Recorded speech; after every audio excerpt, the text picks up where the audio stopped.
Alright folks, the SDP-58 Kilana Tier A Polish tech tree tank destroyer looks like a medium tank chassis like a CS-52, 53, or 59, except large and thick superstructure housing a massive mantlet and a 162mm gun.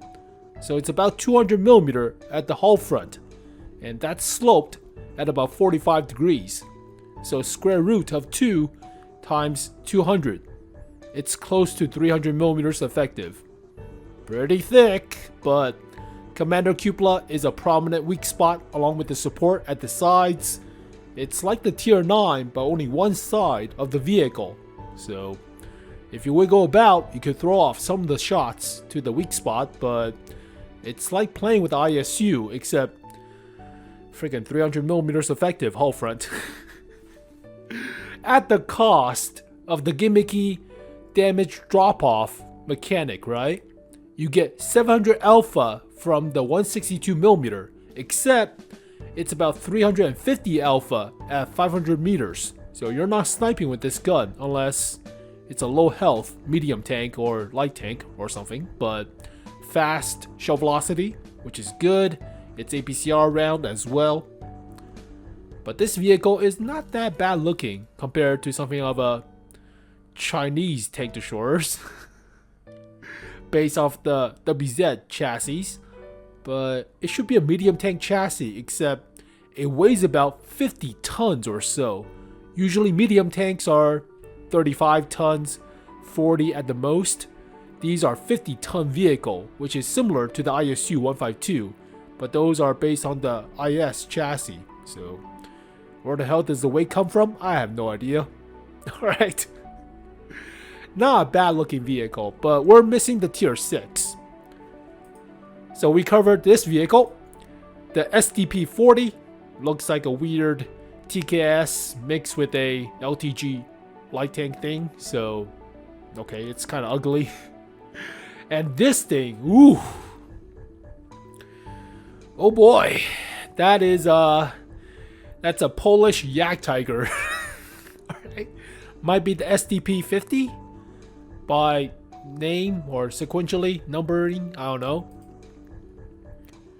And that is the SDP-57 at Tier 7. So still the standard mechanics, but it's 180mm. It's kind of flat at the hull front, so not as thick. So we have to see the actual armor profile, but this thing has a slope armor and it's 200mm at Tier 8. So the Kilana.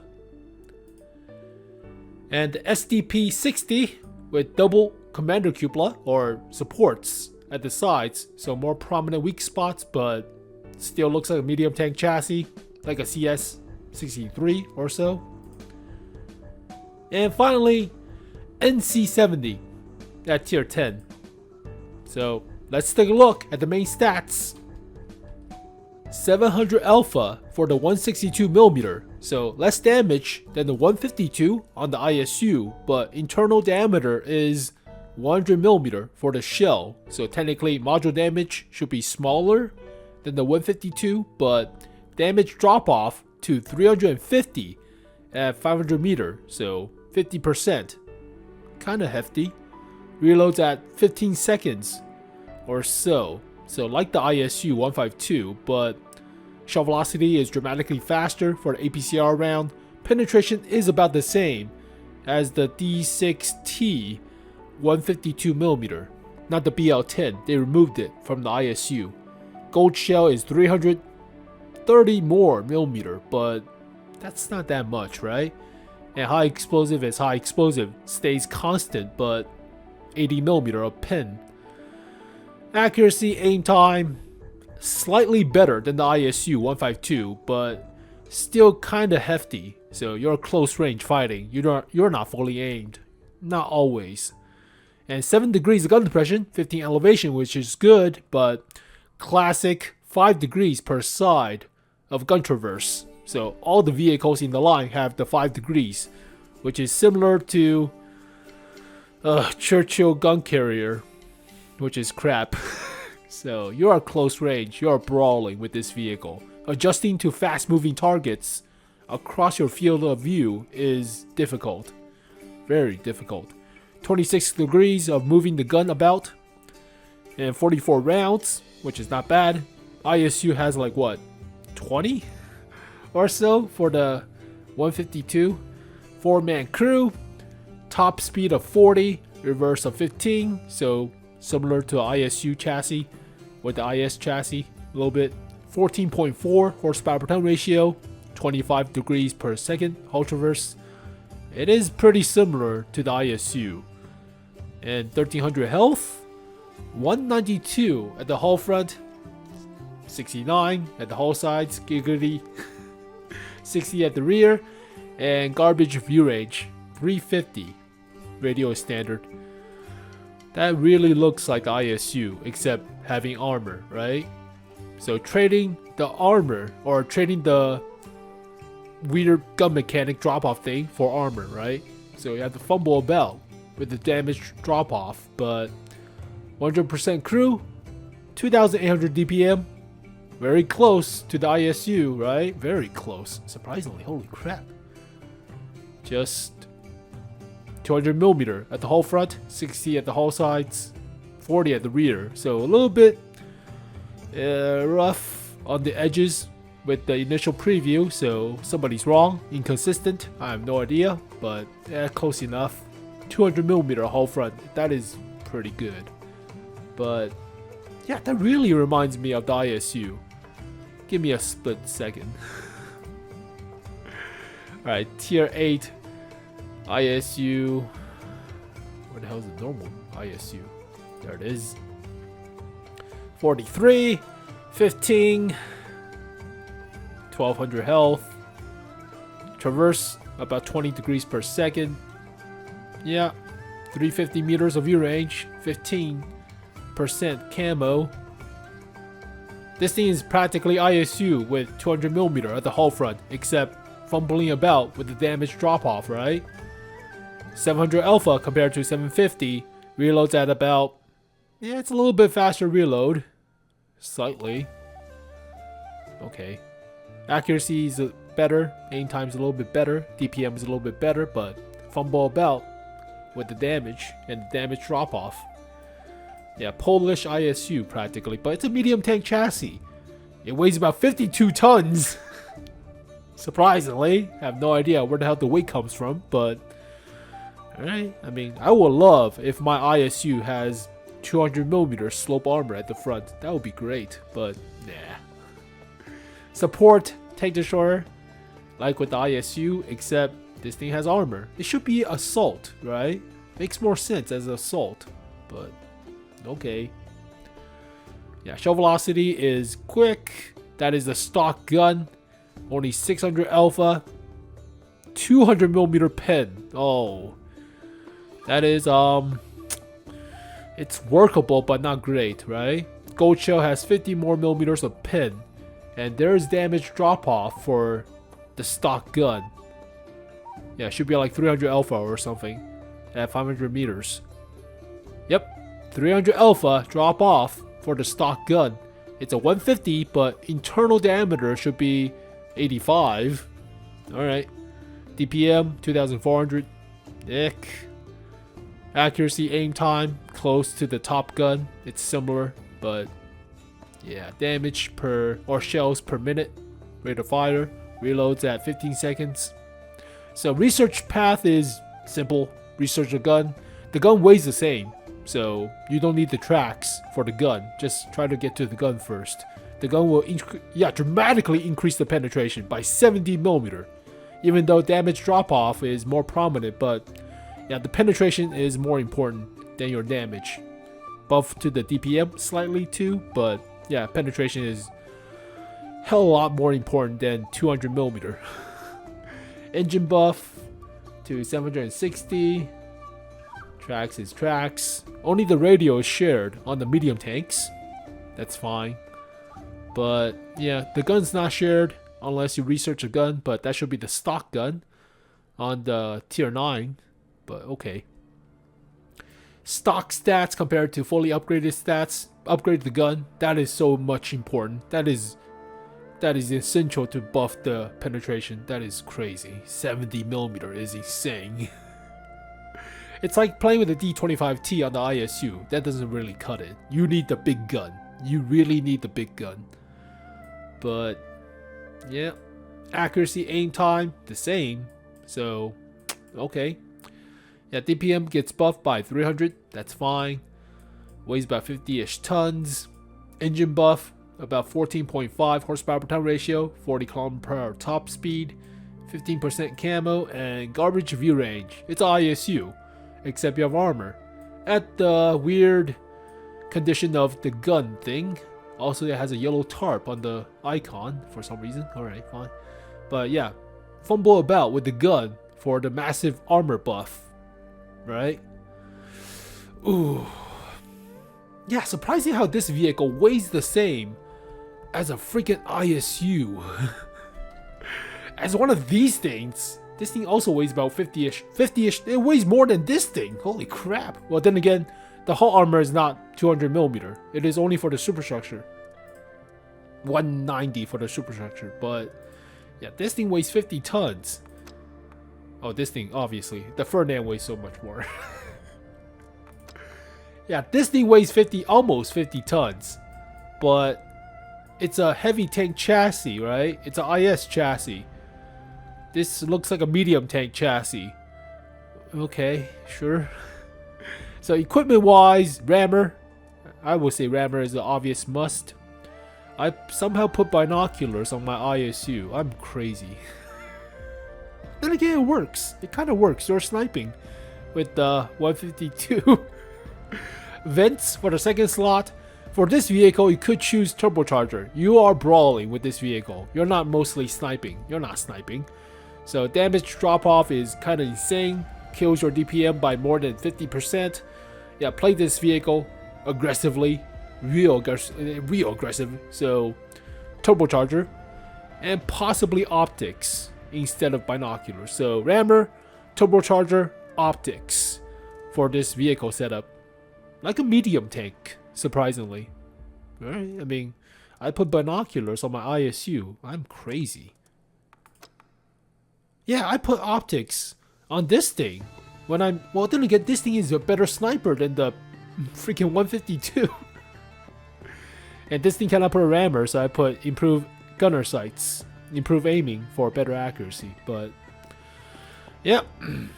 You don't need the accuracy. You're face hugging all the time. You don't need the accuracy. You're brawling. So field mods, always choose the first one for tank destroyers. It buffs everything. So effective hull traverse is buff, even though on paper it's lowered. So terrain resistance buffs effective hull traverse. Trust me on it. Just choose this one. We already debated this for all the vehicles. Choose this one. It's so good. All right, accuracy or aim time. Ooh. You don't really need the aim time, right? You are face hugging or you are brawling with this vehicle, so you are not. Well, 2.8 is workable, but 2.93 is familiar territory if you play the ISU, so it's not that much different. But if you get it down to like 0.35 accuracy, 0.34 with vents, yeah, better accuracy. I would say better accuracy. View range or camo after firing. Camo after firing is very niche. Very. Like E25 levels. You don't need it on this vehicle. Camo after firing is 2%. It's already crap. You don't need it. Better view range. Especially with the garbage view range on this vehicle. Yeah, 350 is not that good. Go with better view range. Yeah, camo on this thing is 4% after... Yeah, you don't need it. How much would I rate this vehicle? It's ISU with armor. Except fumble about with the damage drop off, right? Yeah, you have to fumble about with the damage drop off, but you have armor now. Commander 𝗞𝗶𝗹 is still a weak spot, but it is rounded, right? And there's a lip to it, so might troll a few shots. Might, but... Well, can you ram people with this? 200mm with 40-ish km/h top speed is not half bad at ramming. So, Oh no, we have to see the actual armor profile. I will still say it's devastating to corridor maps. It's 7 degrees of gun depression, which is still pretty good. If you have a platoon, or at least heavy tanks covering the sides from this vehicle being flanked, then it's still pretty good, right? But I don't play that aggressively with my ISU. Obviously you shouldn't, there's no armor on the sides. And there's a fuel tank right here. Right here, there's a fuel tank. Surprisingly, but yeah, this thing is more aggressive than stuff like this. It weighs about the same, except 200mm compared to 90. Yeah, it doesn't have that much armor. 90 is a piece of crap. But 6, right? Is there any other vehicle that's similar like this thing? Ugh. It is 200, but still kind of about the same. Well, top speed is only 35, so a little bit slower. Also binoculars because I'm crazy. But yeah, this thing is a 130mm on this vehicle, so consistent damage and consistent DPM, and even 12 degrees per side of traverse limit, which is dramatically better than 5. Oh no. Ooh.